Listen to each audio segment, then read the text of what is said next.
Hey coaches, what's happening? Thank you so much for tuning in to our video. We tried something a little different with our training this year. Instead of bringing you out for a good 2 or 3 hour coaches clinic, which went really well last year, we wanted to just kind of take a few minutes of your time and kind of go over some necessary information that you needed to know. So please do us a favor, watch the entire video. If you have any questions, direct them to Wiley. But we just wanted to say, first of all, a huge thank you for already serving this year and what you're doing. Most of you are helping in more capacities than simply coaching. So most of you are helping us with referees or setup or all the above. So thank you for committing to that this year. You guys are the absolute best in the business. Absolutely. Thank you for what you're doing. Yeah. It's exciting. Wiley, what are we talking about today? All right, so we're going to start off just what we expect from you guys and just what your commitment looks like, how long you guys should expect to be here every week and things like that. So typically to prepare for practice, I mean, it doesn't take maybe 10, 20 minutes, would you say? Well, you want to when you come to practice, you want to make sure that you have your drills already ready to go. Yeah. Wiley sent you your practice schedules today. You get about 45 minutes on the court, so you want to try to maximize that as much as possible. For some of our older leagues, you want to make sure that you use that time to get some drills, make sure you get some conditioning. For some of our younger ones like 6U and 8U, the biggest thing you want to really focus on is fundamentals. If you can hone in on those fundamentals with dribbling, passing, that kind of thing, I don't think you can overemphasize the fundamentals with those younger groups. Older ones, we're going to play man-to-man and zone defense for 10U and 13U. So, if you're working on plays and all that, that's great. But just know you get about 45 minutes on the court. So make sure that you're maximizing that time on the court, 45 minutes, and then another 15 minutes to 20 minutes or so for stretching off the court, whether you plan that before or after. But we want to make sure that you reserve that time for your devotions as well. Remember, in your coach's manual, you will have devotions in there, some that we wrote and we put together last year. Make sure you're using that time. Absolutely. If you're reserved from 5:30 to 6:15, take that extra 15 minutes from 6:15 to 6:30 and go over that devotion. It's good stuff. Remember, this is a huge outreach for our community. We have more families this year. More than half of our people actually don't either go to our church or they have no church affiliation whatsoever. So that is exciting. You guys are the front lines outreach for Christ Place Church. This is the priority of reaching people. This is living it out right here. And the great thing is that guys like this are going to be doing devotions on Saturdays, and you guys are going to be doing devotions during practices. So it is a big opportunity to get the gospel out and to share the gospel. So please do us a favor and make sure that you are sharing those devotions during the practice time. So. Absolutely. Yeah, no, that's a great point, Andrew. Last year we actually had people from the age of 10 to the age of 65 doing devotions for us and had people on the campus that normally wouldn't have come on a church campus to hear about God's word. So your commitment each week is really you want to just be prepared, watch some YouTube videos, get some ideas on some drills, that kind of thing. Make sure you come prepared, work on those fundamentals, make sure you have those drills all set and ready to go for when you get there. That way you're not fumbling around. We're going to make sure and have everything set up for you by the time you get there. So don't worry about anything like that. Why are we talking about child protection policy? Yeah, so just a few things. The fun thing. Yeah, I get the fun topics. So just a few things. When you're in a closed space with a child, try to avoid that as much as possible. If you do have to talk to a child, try to bring a fellow adult with you. Always make sure you do it in open spaces. Yeah. I mean, it's the common sense stuff. It's the big things you want to make sure you touch on. You want to make sure that you're never in a room by yourself with a child. You want to make sure that any conversation can be visibly or audibly heard from another individual, more specifically an adult. Always make sure that you're never berating children. You're never telling them that they're terrible and they're never going to make it to the NBA. We don't know that. They're not there yet, but we just want to make sure that we don't do any of those things. What was some of that stuff you told me? Yeah, try to avoid all unnecessary touch and full hugs as well. High fives are great. Absolutely. That's perfect. Pat on the head. Pat on the back, no big deal, but anything else. I mean, once again, nothing excessive really is the big thing. No front hugs. We just want to do side hugs, that kind of thing. We want to try and stay above reproach as much as possible. Yeah, want to be careful. Absolutely. Anything else on child protection policy? I think that's about it. It's not too much, kind of just the simple stuff. Game days are going to be pretty similar. Yeah. We're going to try to change it up a little bit to where not all of our 6U and some of our younger ones have that younger time in the day. It does work out because you do work, you do the half court, but we're trying to make it to where you're not up every single Saturday at 8 a.m. or trying to get there by 8 a.m. So we respect your time on that. And trust me, we're trying. We don't have a game schedule put together just yet. We're going to work on that next week or so. We'll have that sent out to you hopefully next week. We have more teams this year than we've ever had, Yeah. so we're super excited about that. We have more full court games than we've ever had as well, so Yeah. we're going to be running a lot. It's going to be a lot of fun. But this is exciting. We have our best season ahead of us. I think yeah. we fine-tuned a few things from last year, but the big thing we want you to know is we'll have your coach's manual together.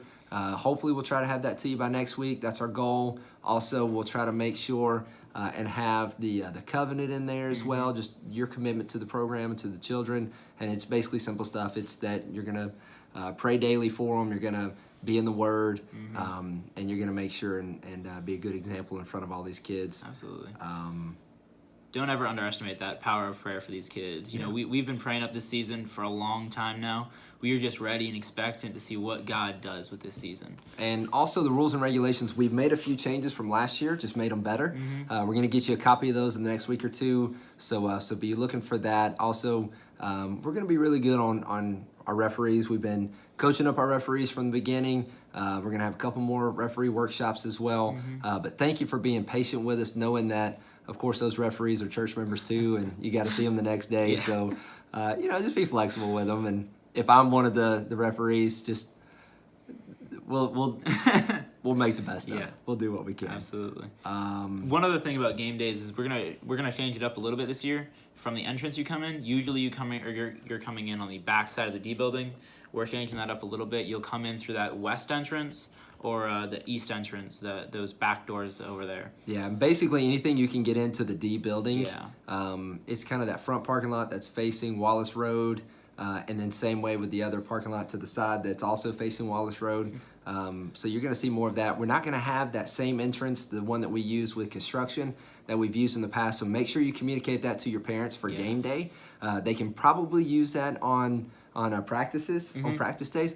But game day's not going to be that entrance, okay? So we got to make sure we'll have that blocked off. We'll have plenty of signs, hopefully, set up for you, so don't worry about that. But make sure you communicate that to your parents that they can use that during practices, can't use that during games. Absolutely. The other thing about practices is just try to keep up with the trash and waste like that. Last year we had some problems with some trash bags getting filled with some liquid. We're just trying to be respectful of our facilities guys that work so hard, and just make sure if you're gonna have a full drink, before throwing it out, just dump some of that water out, some of that liquid out. Just try and help out our facility guys as much as possible. And to be honest with you, every single season, at the end of the season, we always have an entire bucket, trash bin full of items, clothing that was left over from the season. We always donate it because it sits here for a year, and we end up donating it a year later. But just help us out. If there's a lost and found, we'll show you where the lost and found is. But if you have a kid that's missing something, reach out to Wiley. He'll be able to get that for them, and all that. Hey, one thing that always comes up that is great, but it's also one thing that we need to work on is working with parents. Sports is a very emotional thing. Parents, I'm a parent to a little boy that loves to play sports, and I get excited. And excitement is fun, and that's what we want. We're trying to harness and bring in that excitement, but also people can take it a little too extreme. So just help us out by letting us know what things you're dealing with, what things you're going through. That's what we're here for. We're here to help you. And we're not here just to facilitate the games and try to make sure it's done, but we're here to partner with you to help you as a coach. So whatever parents you're dealing with, try to also just be as big of support as you can for the program. If there's a bad call on the court, just be respectful and say, yes, I know they missed a call, but we all make mistakes. Just try to encourage those as much as possible, because you never know who on your team is not a Christ Place member or not, or even not in a church setting at all. Trust me, we have several that on their application this year they put for church affiliation, they put NA. So we want to make sure that we're being a good example to them as well. So be careful. Help us out with that. Also, social media is a big thing that we have to talk about. Social media is one of those things where a lot of parents, when they sign up their child, they do not have, or they put on the form to where they do not want us to use their child's picture on social media. That also that also translates down to coaches as well. I know a lot of you love to take pictures of the kids. Just be careful. Ask us about your kids. Let us know. Say, hey, you know, before I post this picture, is it okay? Just help us out by making sure we're respectful to those parents who do not want their kids on social media. Most of us don't care. I'd say probably 90-something% of our kids, you know, the parents don't care if you put their picture out there. We did have several, maybe a handful, 10, 12 or so, that said they do not want their kids on social media. So just help us out with that. Be careful with it. Also with your social media usage as well during the season, just be very careful. You are an example. You're a leader in the church, so be very careful about what you post on social media, especially when it comes to the hot button things, you know, politics or the program or the church or any of those things. None of you would do that. It's always a good reminder to understand that. So absolutely. And again, we just want to let you guys know how much we just appreciate and love you guys. Just the sacrifice you guys have made. You know, Philippians 4:3 says, "Do nothing from selfish ambition or conceit, but in humility think of others as more significant than yourself." And that's what you guys are all doing by coming out here and sacrificing time and your days to be out here. Some of you guys don't even have kids that are playing, and you're just out here because you love basketball or because you love kids, because you love the church. And we just so appreciate you guys and all of that you guys are doing for us. Yeah. Anything else? I think that's it. Is that everything? Yeah, I think so. Okay. Make sure you do devotions, game Yeah. day, flow, that kind of thing. Yeah. Hey, we really appreciate everything you do. Thank you for watching. If you're still watching at 12 minutes, I'm very proud of you. You get those virtual fist bumps. There you go. But thank you so much. Make sure you follow up any questions you have with us to Wiley. He'll be able to help you with anything. Also, most of you have my cell phone number as well. So, hey, we're looking forward. Don't forget, practices start next week. Contact your players today, this evening. Shoot them an email. Give them a phone call first. Make sure that they know and that you've talked to them. Several of them we've already spoken to that have actually backed out of the program already for other commitments. So just make sure you know, and if you have a kid that doesn't show up after 1 or 2 practices, let us know. We need to know that information so we can either take their name off the list or we can make sure their parents are getting our communication as well as yours. So thank you for reaching out to them. We love you guys. We appreciate you so much. This is going to be a great season. Yeah. We can't wait.